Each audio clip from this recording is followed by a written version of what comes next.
Oxford AQA is a joint venture between AQA and the Oxford University Press. So these two brands, for example, we have huge amount of experience in managing the exams and education in a broader sense. So if we talk about AQA, we are the largest exam board in the UK.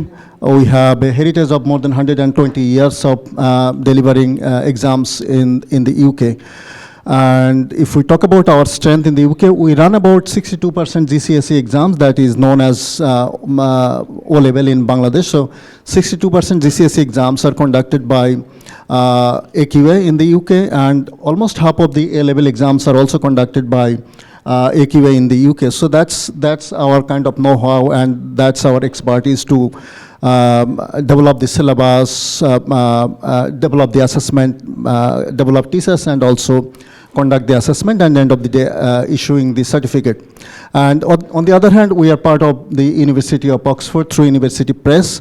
And University of Oxford, I think you all know that we have 1,000 years of experience in managing the higher education, and as the publishing side of it, we have almost 400 years of experience in developing academic resources for schools and higher education institutions. So this is a kind of specialization we have developed over hundreds of years as AQA and also as Oxford. So these two organizations, I think, has given us the unique position to address all the kind of upcoming challenges that we see, that education is kind of developing very rapidly, because the world is changing very rapidly, and we need to align ourselves because we are preparing our future generation.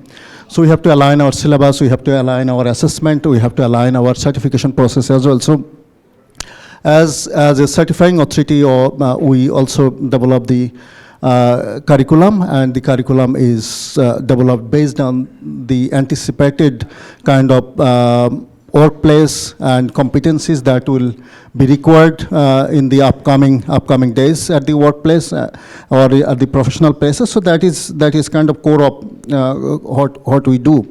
And also we keep ourselves aligned with the anticipated scenario that we see, and we have the department in the University of Oxford. They conduct research, what is coming up in the UK and also elsewhere in the world, and based on that we try to prepare our students with the adequate kind of knowledge and also skills and competency. So for example, if we just narrow it down at a very micro level, that how do we do that?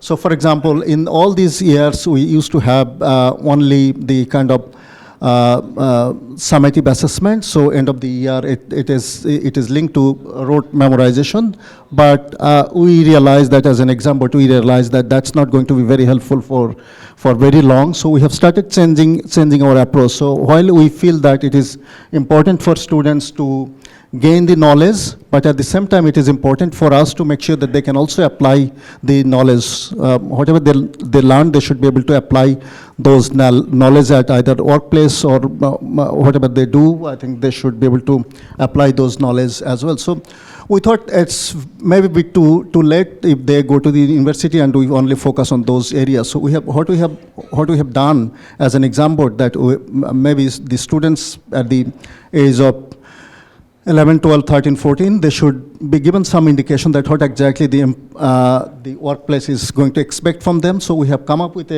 other than all the traditional subjects like science, maths, English, geography, literature, all this, in addition to all these traditional subjects, we have introduced some unique subjects. For example, at the O-level GCSE, we have introduced a subject called Global Skills Project.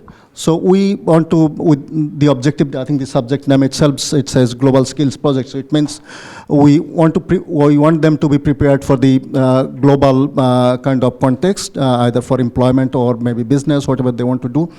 So this subject is not a kind of traditional subject. So for example, if somebody is in Bangladesh, I think it is also linked to that topic today, global standard, but local roots as well. So for example, in Bangladesh, we have too many problems.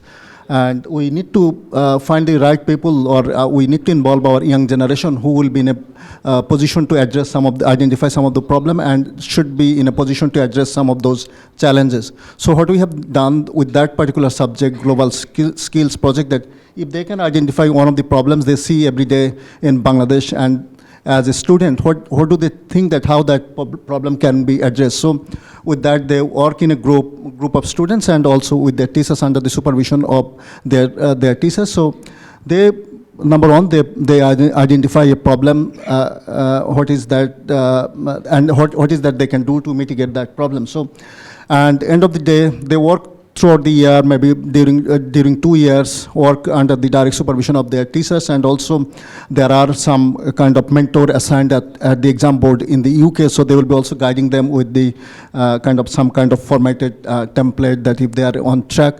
So end of the day, they will be conducting research, finding out the root cause of that problem, and also suggesting some kind of solution that how that can be addressed. And also it is linked to the sustainability. So we want to make sure that it's whatever the solution they are suggesting, it's sustainable. It's not kind of a temporary solution. So with that, they can they will of course have to go through the assessment process, but not in a kind of typical memorizing the content and writing it down in the exam hall. But it is a kind of ongoing assessment throughout their academic years. They will be doing that.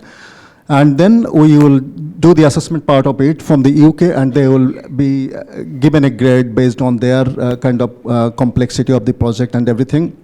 And they will be given a grade as equivalent to on O-level subject grade. So that's one thing we are doing as an exam board to address these upcoming challenges.